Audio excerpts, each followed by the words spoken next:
everyone, and welcome once again to Geeks Not Nerds, the podcast. I'm Captain Logan. And I am Vince. Vince, what are we talking about today? We are talking about music in film.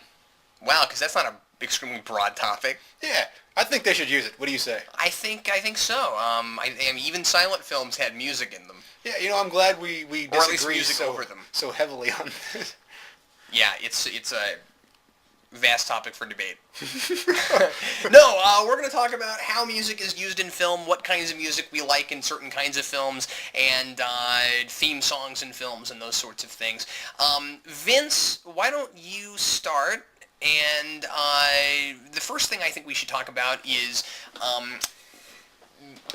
the use of, pop rock songs over a dialogue sequence. Mm-hmm. Let's start there. Because that's where this started, was a conversation about that. Yeah. Over a dialogue sequence? I don't think that anything with lyrics should be happening over dialogue. I mean, even if you're shallow enough to sit there and go, hey, I really like this song, and start ignoring the dialogue. Well, that becomes a problem, really. Or if they just play it to where you can't even concentrate on the dialogue. Yeah, because even if the lyrics of the song are reflecting the dialogue, who cares? Because you're supposed to be listening to what's happening. It's one of the big beefs of it. Okay. Smallville is one of my problems with this. Yeah, because we don't bring that up nearly enough.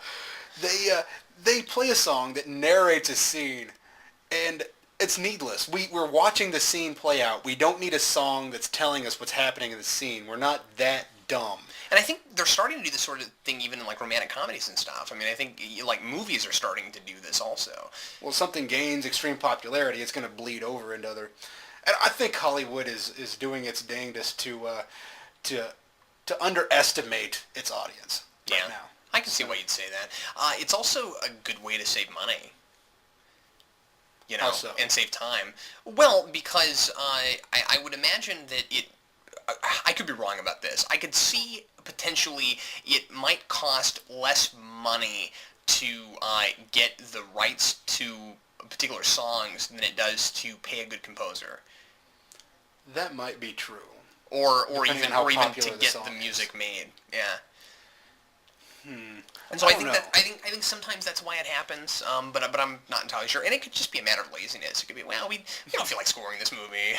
We'd rather pay the money to get the rights than actually have someone write good music for it. Or they just assume that people are more likely to enjoy the film these days with popular music that people know or from bands they've heard before. And I don't have a problem with band soundtracks. I mean Iron Man, AC/DC. Sure, yeah, and there's some of that in the movie. It also has a really good orchestral soundtrack. Sure. And I like that to be there. At the what was I going to say? Okay, so at the risk of getting into this again, of course, Watchmen didn't have a whole lot of orchestral in it. Watchmen!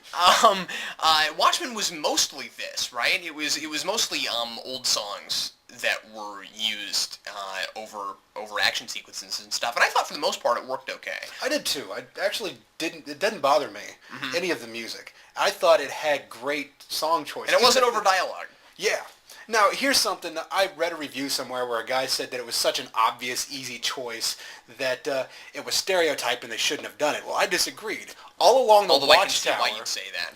The Watchtower, or Jimi Hendrix's All Along the Watchtower, when they're heading towards the Watchtower, I thought it was such an easy choice that it would have been overlooked, but that, I thought, was so simple it was genius. Mm-hmm.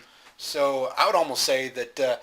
if used correctly, even if it's like a bad pun, it can still be good. Mm-hmm. Yeah. That was one of those cases where it was almost the only thing to do. Yeah. Even if it was kind of obvious, it was the thing to do. But how about Daredevil? There were some there's some hard rock songs that are used over action sequences and stuff. But once again, it's not like during a dialogue sequence, right? There's that Evanescence song. I think My Immortal is the name of it, that's playing during the funeral scene. And then a year later, Smallville used that same song over a dialogue sequence. And I was like, oh no. Good job, Smallville. Yet another Lana and Clark, yet Clark's loft scene, and I was like, oh no, really? Anyway. Yeah. You know, with the Daredevil thing, I've actually had a conversation with another person about Daredevil specifically, and she said that what it needed to have was orchestral all the way. And I thought, you know, really what that is a disagreement on the tone of the movie. I think so too. If it I think it really did have kind of a rock tone, especially with Bullseye.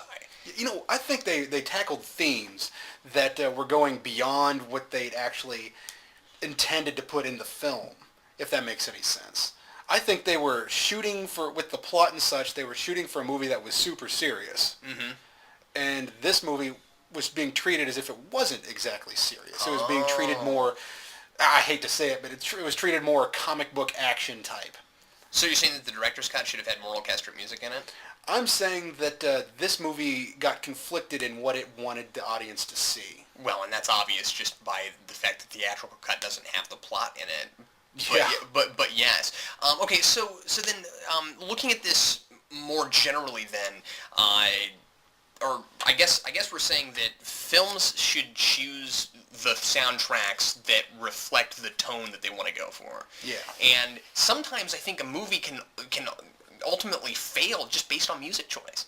Oh yeah. I think that can totally happen, or can be some movies can even almost be salvaged by good music choice.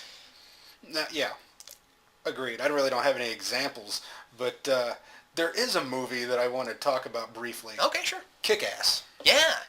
Now, we recently talked to a fellow comic enthusiast named Cameron, who said that the music was just ripped out of other movies. And he didn't care for that movie. Yeah, he didn't like the movie, and he thought the use of the music was pretty much ripping off other films. He also doesn't like Joss Whedon, so, take that for what it's worth. Yeah. Take that, Cameron. You don't like Joss Whedon. But, he was great. We're going to have him back on the show. Indeed. But he didn't like it based on the music choice. Now, I was the exact opposite. I thought the music choice was great. Yeah, I did too. And does it matter to you that it came out of other films, potentially? No, not at all.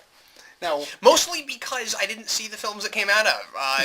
Maybe it would have bugged me if I had. I think Cameron is way more of a film buff than I am, so he's probably got some background I don't have that made it bug him. I don't know. I don't think I'm not sure it would have bothered me anyway though, because it was appropriate. Mm. They picked music that was appropriate, and I'm especially thinking of the crazy song that I thought was hilarious. The crazy song that was playing during the first really big hit girl beating the crap out of everyone scene, and it was. I thought it totally gave that character the tone that they wanted it to go for, and I thought it just heightened her performance. You know, it's interesting that there's a song out there anywhere, even if it was ripped from another film, that had both brutality and childishness mixed into it. Yeah. And that's what I thought was so beautiful about it. It just made it really charming, and which is a weird thing to say because it was like the most violent scene of the movie too. I mean, pretty much. But it made an 11-year-old killing a bunch of people really kind of charming, and that's not, I know that sounds awful. There's a lot of people who, by the way, really don't like that movie because of an 11-year-old girl doing all this brutality. But it didn't bother me because it was so out there. Mm. It's very spoofy. It was out there. I couldn't take it seriously, so it was funny to me. Now look at the difference in the music between the scenes of Big Daddy going in and killing people, right, and Hit Girl going in. Big Daddy, no lyrics, just straightforward. I don't remember whether it was orchestral or hard rock, but either way, I think it was hard rock usually, but I don't remember.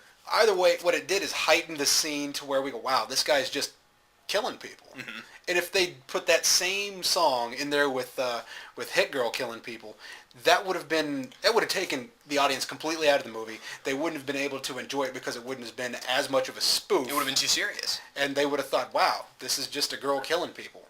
And they either wouldn't believe it or it would be too severe for them. Yeah, absolutely.